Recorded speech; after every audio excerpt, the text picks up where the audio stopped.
kita akan extend waktunya sekitar 20 menit untuk mengakomodir sesi question and answer ini.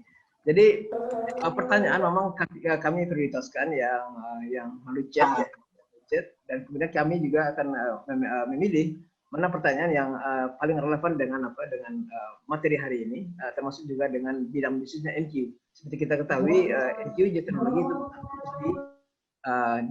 di upstreamnya. Jadi pertanyaan yang sifatnya lebih ke upstream tidak bisa dijawab di sini. Nah, Pak Yunus, pertanyaan pertama ini seperti yang saya tadi berharap seperti ini. Pertanyaan pertamanya adalah di sini dia masih tapi tidak menyebutkan kampusnya mana. Permisi, saya Ali Mekini. Pertanyaan ke Pak Yunus. Saya sangat tertarik dengan Airborne Air Satellite GNG Survey. Apakah saat ini NQ sedang membuka lowongan untuk internship untuk topik tersebut dan bagaimana cara apply-nya? Mungkin ini bisa Pak Yunus jawab sekaligus untuk yang bertanya hal yang sama untuk kerja praktek, Pak. Monggo Pak Yunus, langsung aja. Baik, terima kasih Pak Ifnaldi.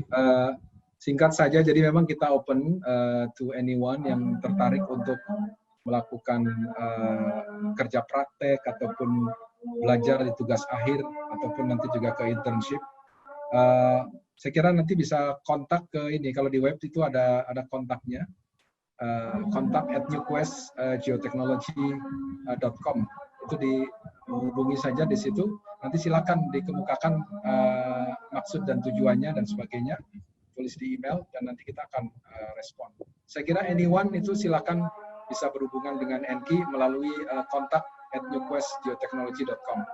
Saya kira itu mungkin. Termasuk juga ini yang airborne satellite dan sebagainya sangat terbuka karena ini merupakan bagian dari Ibu Raja mau pamit ya.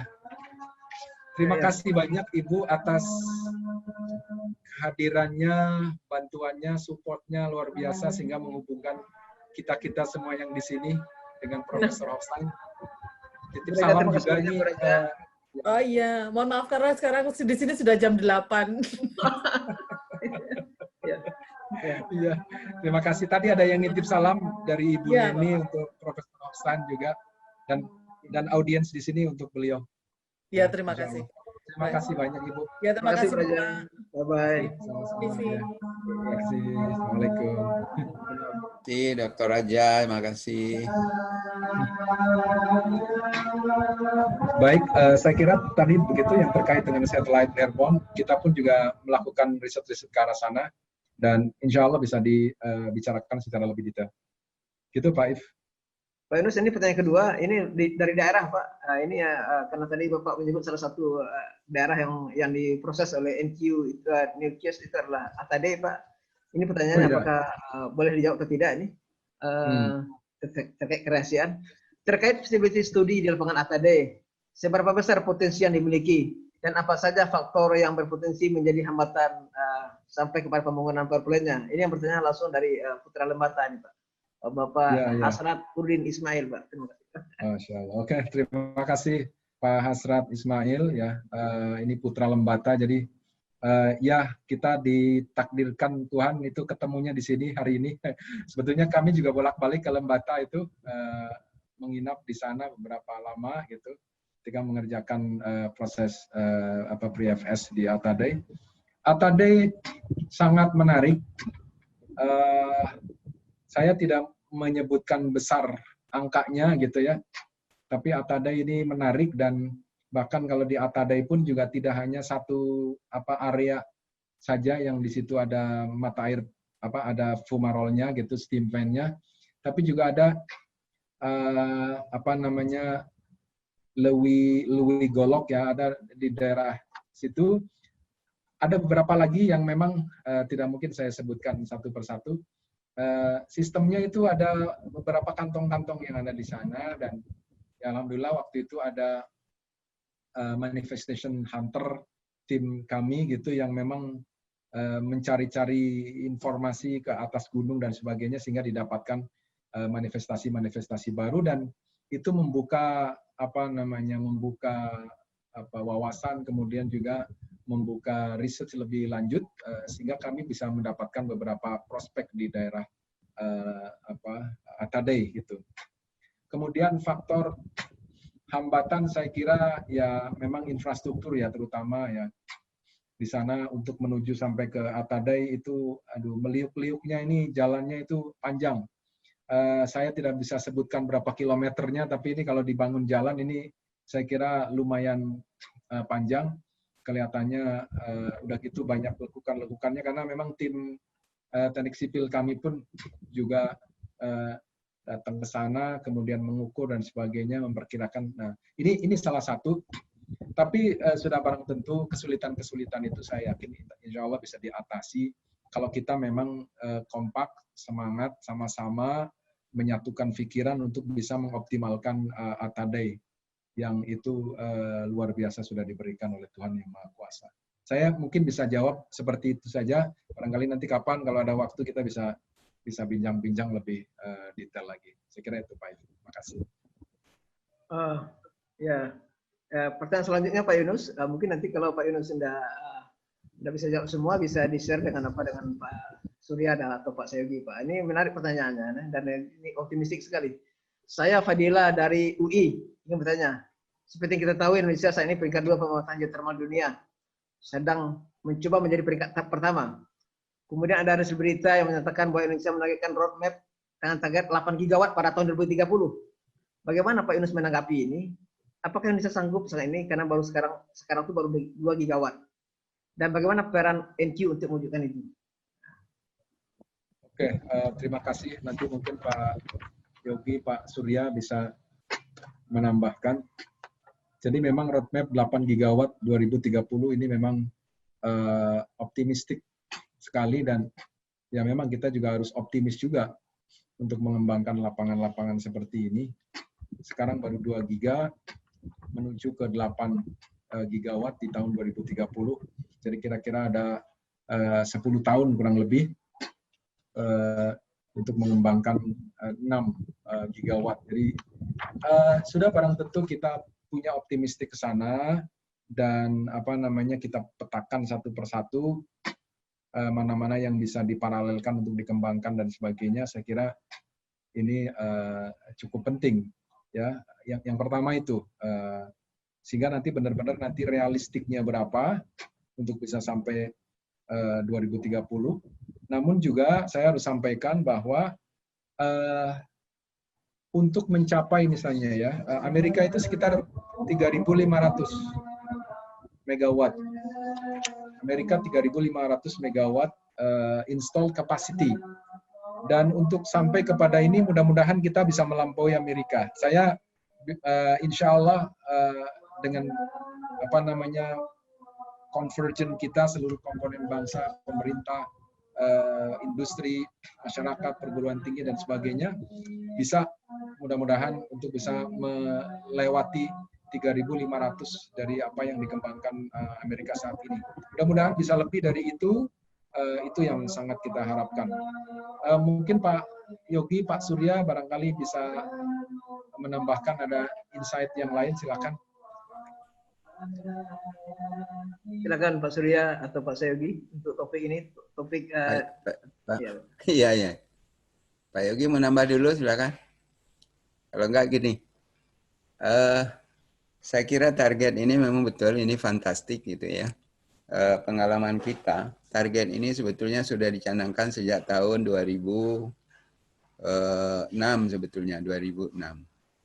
Bahkan tahun 1995, Indonesia itu sudah mencanangkan itu 2.000 megawatt tahun 2000. Dan saat itu semua kontrak-kontrak sebetulnya sudah menuju ke arah situ.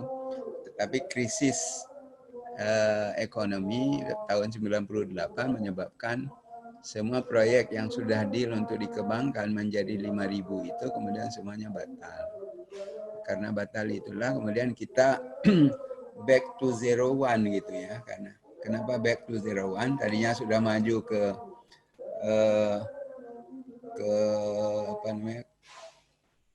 tahap yang ketiga menuju ke tahap keempat, tetapi tiba-tiba karena kondisi ekonomi akhirnya baliknya ke kondisi awal, ke tahap awal. Nah, ketika kita balik ke tahap awal, ternyata kita nggak bisa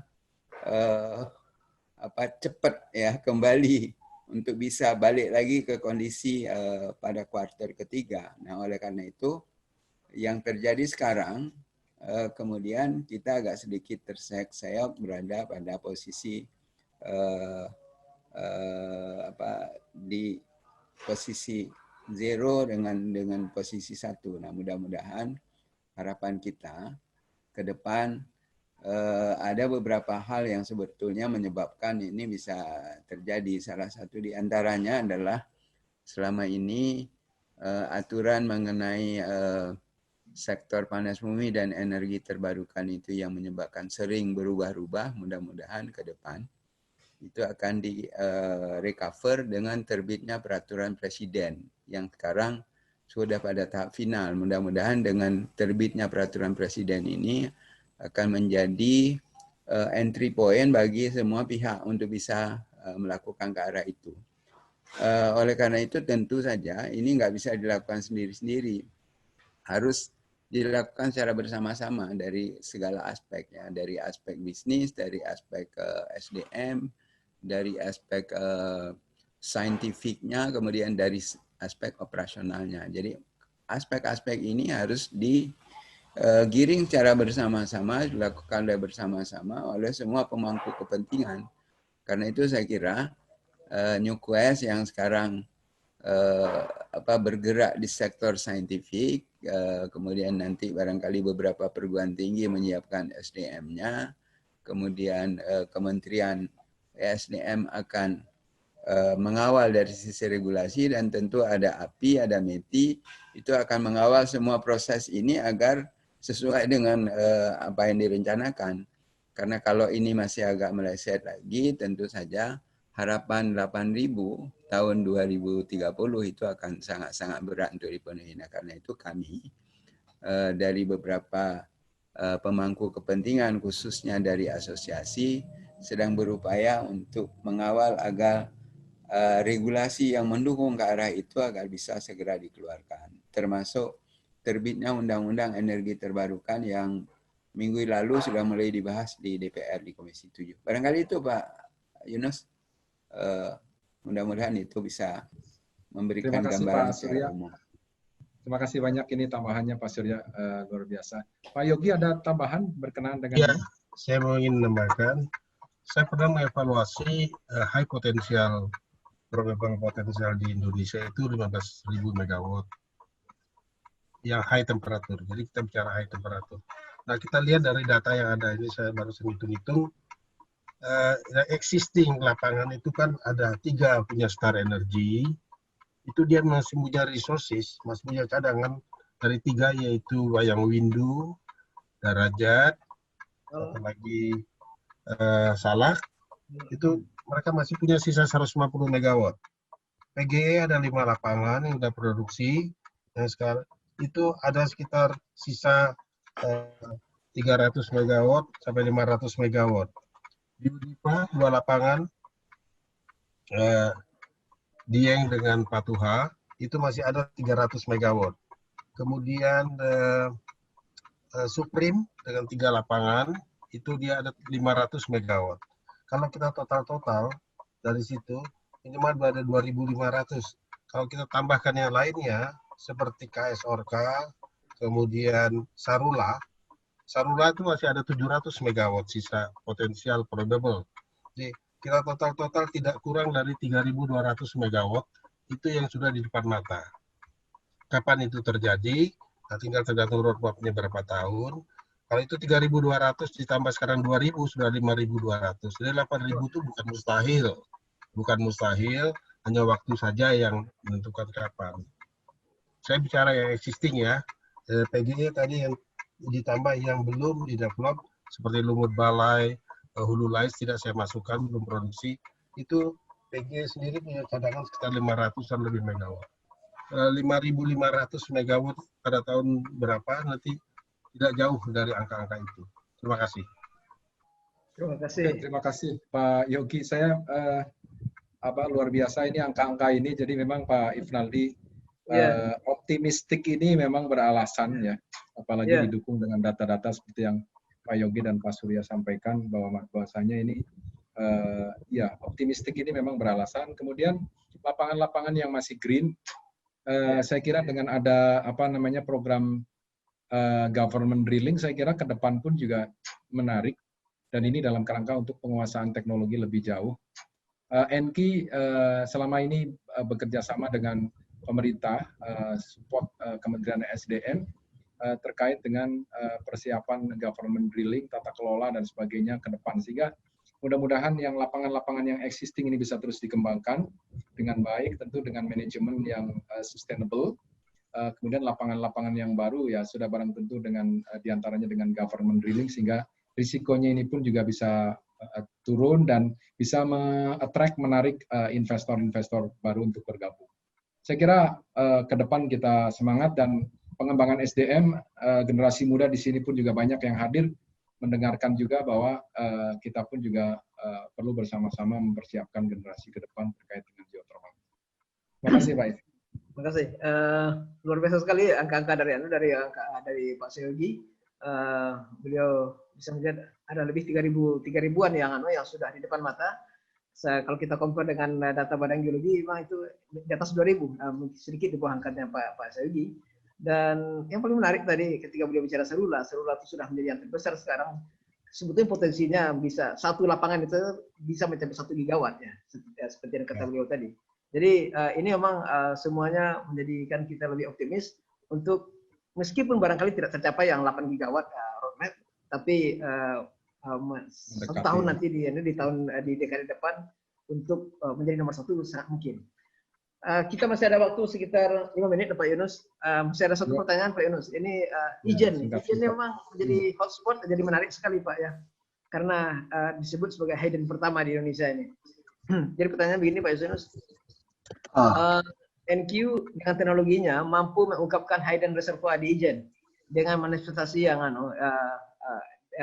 kurang impresif begitu. Mohon diceritakan discovery Ijen, dan apakah prospek hidden seperti ini masih banyak di Indonesia? Terima kasih. Baik, terima kasih Pak Ifnaldi. Terima kasih kepada penanya yang menanyakan tentang discovery of Ijen, geothermal prospect. Jadi memang kalau dilihat dari papernya guru kita, Profesor Hochstein, itu Ijen itu dibikin ada 2 wajah. Wajah satu sebelah kiri Ijen, wajah kanan ini kalau cross section penampan. Wajah kiri itu Ijen, wajah kanan ini Tangkuban Perahu. Dan ini menarik di paper itu, ini Ijen Volcanic Geothermal System. Tapi itu Ijen yang memang ada gunungnya. Sementara kaldera Ijennya ini itu cukup luas, dan ini juga mengandung potensi, tapi memang di situ mata air panas hanya ada di pinggir-pinggir kaldera saja, khususnya di Belawan itu ada travertine, ada hot spring yang sekitar 35-40 derajat Celcius, jadi nggak impresif sebetulnya. Selain itu nggak ada.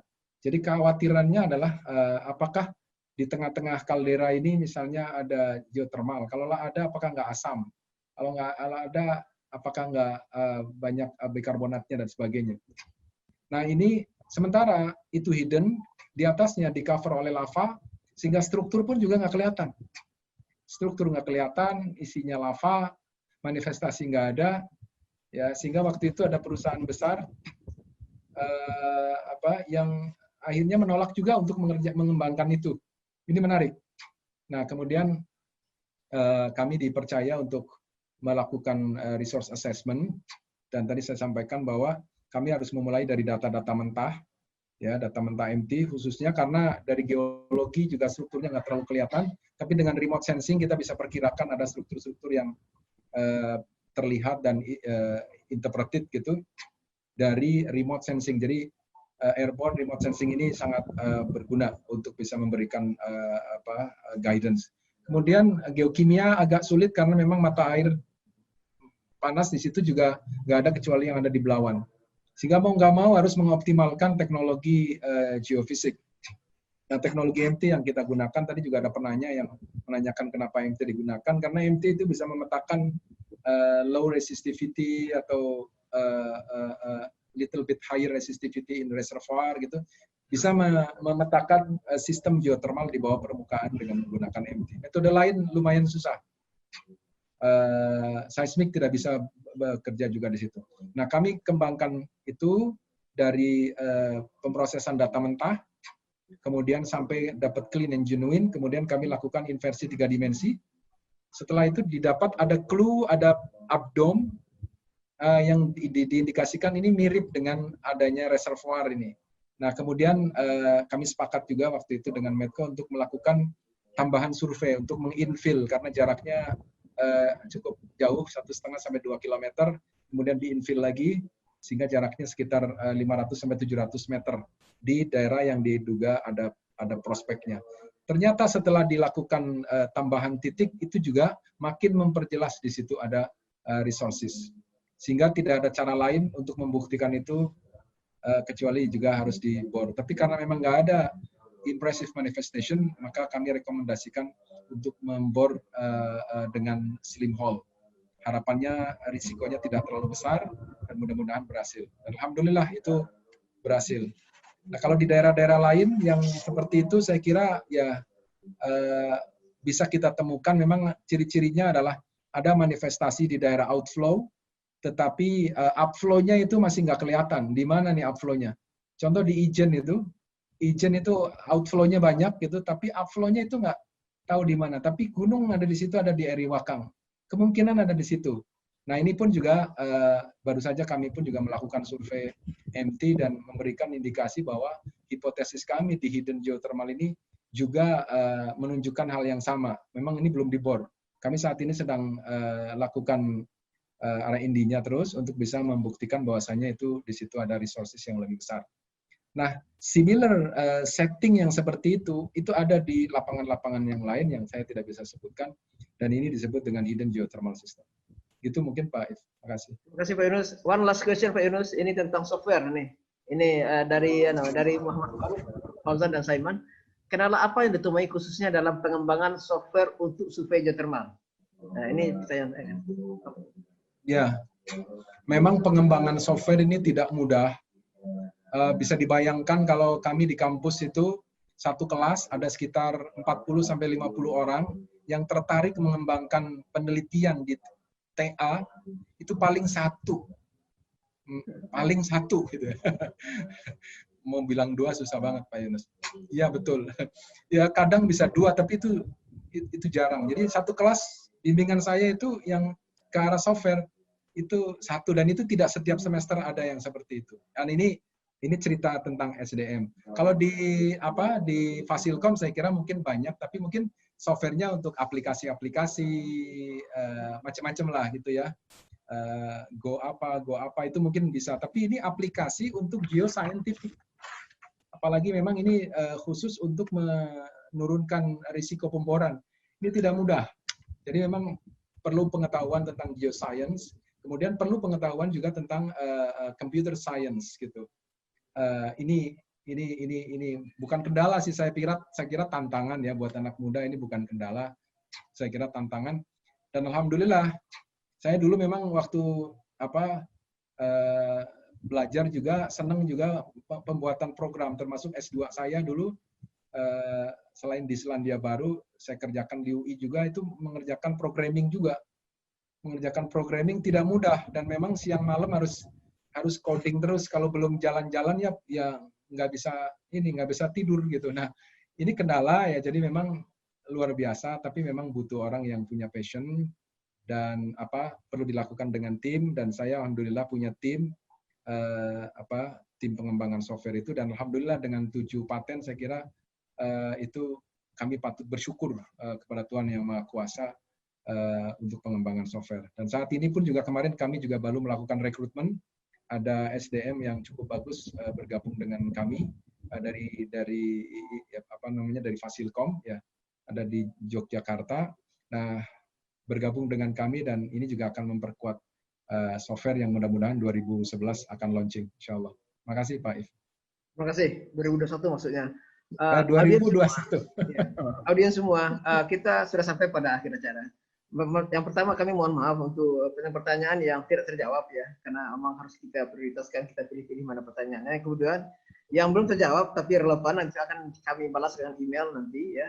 Kemudian kami juga minta maaf kepada audien tadi yang mencoba raise hand ya, karena kami tidak sepakat tadi memang tidak akan merespon raise hand karena memang waktunya yang begini. Kemudian tentu saja kami dalam pesan ini kami menyampaikan mohon maaf jika seandainya dalam pelaksanaan ini ada kurang sana sini ya, termasuk juga layanan kami yang mungkin agak yang ya sesuai aturan webinar banyak sekali restriksinya, mohon dipahami. Kemudian saya kami ucapkan terima kasih kepada Pak Sayugi, Pak Surya Dharma tadi yang sudah hadir di sini, juga Ibu Raja yang sudah lebih dahulu pamit. Dan tentu saja pesannya bahwa ini adalah webinar NQ yang pertama. Akan ada tadi yang kedua, ketiga, dan empat dan seterusnya yang tadi sudah ada yang sudah disediakan tadi listnya oleh Dr. Yunus.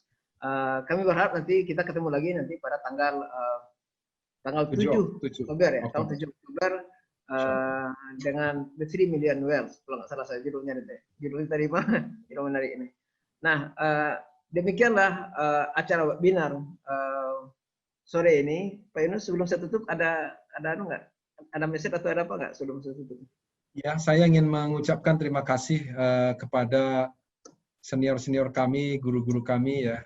Pertama Pak Yogi itu yang beliau sangat support kegiatan ini, Pak Surya Dharma ya, juga Bu Raja gitu ya. Termasuk juga yang hadir di sini ada Pak Amir Fauzi, ada Pak Anton Wahyo, ada Bu Neni, ada yang mungkin tidak bisa ya. Pak Sentosa. Pak Bawa, ya Pak Bawa Sentosa dan kawan-kawan yang lain yang mohon maaf saya tidak bisa sebutkan satu persatu, tapi salam hormat kami dan terima kasih banyak atas kehadirannya. Oh ya Pak Amin Hartoni juga saya tadi juga dapat koordinasi dari beliau, jadi banyak deh senior-senior kami yang hadir mendukung acara ini. Mudah-mudahan ini jadi konvergensi untuk ke depan pengembangan geothermal, tidak hanya hari ini tapi juga for grandchildren kita ke depan, mudah-mudahan bisa terus berkembang. Insya Allah. Terima kasih semuanya. Oke, dengan demikian selesailah acara webinar NQ Academy yang pertama ini. Kami ucapkan terima kasih atas kehadirannya. Tentang sertifikat dan segala macam dari itu sudah direspon oleh tim. Pak If, yes. Sedikit aja mungkin ada pertanyaan yang belum terjawab, nanti kami jawab lewat email. Oh iya. Pertanyaan itu. Jadi semua mudah-mudahan bisa terjawab. Mohon maaf kepada semua yang sudah memberikan pertanyaan. Ya. Makasih Pak If. Dikonfirmasi ulang oleh Dr. Yunus bahwa pertanyaan yang tidak terjawab nanti akan dijawab dengan email. Demikian Pak Surya, terima kasih Pak Surya atas kehadiran dan komennya.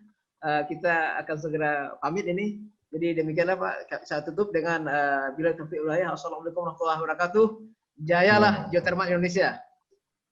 Amin. Terima kasih Pak Ifnaldi. Luar biasa.